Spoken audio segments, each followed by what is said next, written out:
Senator Ron Johnson of Wisconsin. He's a member of the Homeland Security Committee and joins us from Capitol Hill. Senator, thank you so much for joining me this morning. I appreciate it. Hello, Kristen. How are you doing? Doing well. So President Obama is urging Republicans not to play politics with this emergency funding bill. You have expressed opposition to that $3.7 billion. Why not support it, given that you yourself have said that what's happening on the border is a crisis? Well, because we need to really analyze what the root cause of the problem is. I've always said the best way to secure the border is to eliminate all the incentives we've created for illegal immigration. And so, listen, this is a crisis. I want to solve the problem. We need to show real compassion to these kids and these families that are here. But I'm also concerned about the kids that are still in Guatemala, whose parents right now are making the decision or thinking about sending their kids on the very dangerous, very arduous journey. I think the best way to deter those parents from making that decision is very safely send those people back to their home, their country of origin. Let's face it, they were just there a couple of weeks ago. There are 7 billion people in this world.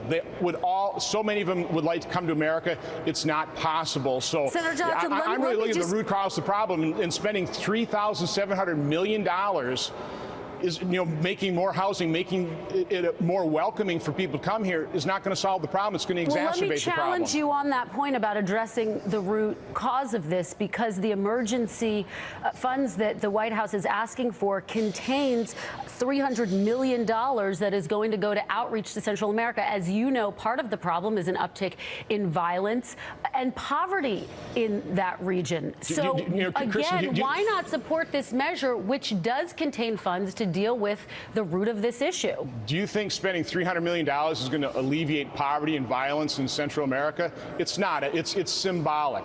We'd be far better off taking even $1,000 per person times 57,000. That'd be $57 million versus $3,700 million, and very safely return these people. And if we're going to spend money, let's spend it on the immigration services of those origin countries so that we know we are returning them to a safe environment. I'd far rather spend money building detention centers in Guatemala, El Salvador, and Honduras than here in America, because we continue then to create that incentive for people to keep coming. More parents are going to make that decision to put their kids on the beast, subject them to murder and rape. We've got to stop the flow. Our goal is to stop the flow. Building detention facilities, giving people a lengthy adjudication process is not going to stop the flow. Let me ask you about some comments you made. You said, quote, I've gone online, I've taken a look at orbits and taken a look at what does it cost to fly people to El Salvador and Guatemala and Honduras. You have fares as low as $207. There's nonstop flights for $450. Part of your argument for why that $3.7 billion might be elevated. But isn't that oversimplifying a really complicated issue to say you've gone on orbits and looked at plane flights? No, it's trying to highlight the absurdity of what the president is requesting. $3,700 million when we could spend $57 million, $1,000 per person, and return people to their home of origin in a very compassionate, a very safe manner. In the president's request, he has $119 million for transportation within the U.S.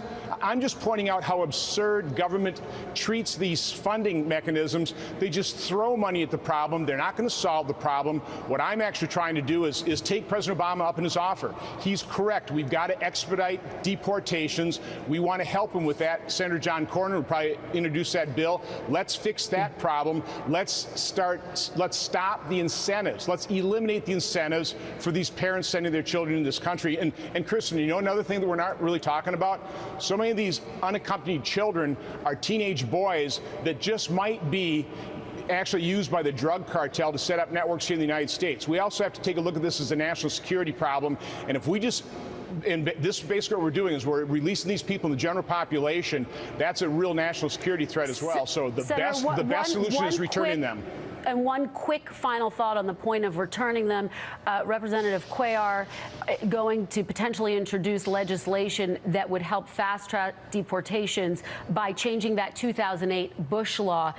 Just to be clear, would you support that? Are you supporting what Representative Cuellar and John Cornyn are talking about introducing? I want to see the specifics, but yeah, we should have expedited procedures. When people come here, they ought to know they're going to get sent right back in a very safe and very compassionate manner, but they're not going to be allowed to stay here. Parents need to understand, don't send your kids on that dangerous journey. They're just going to be coming back to you in a week or two.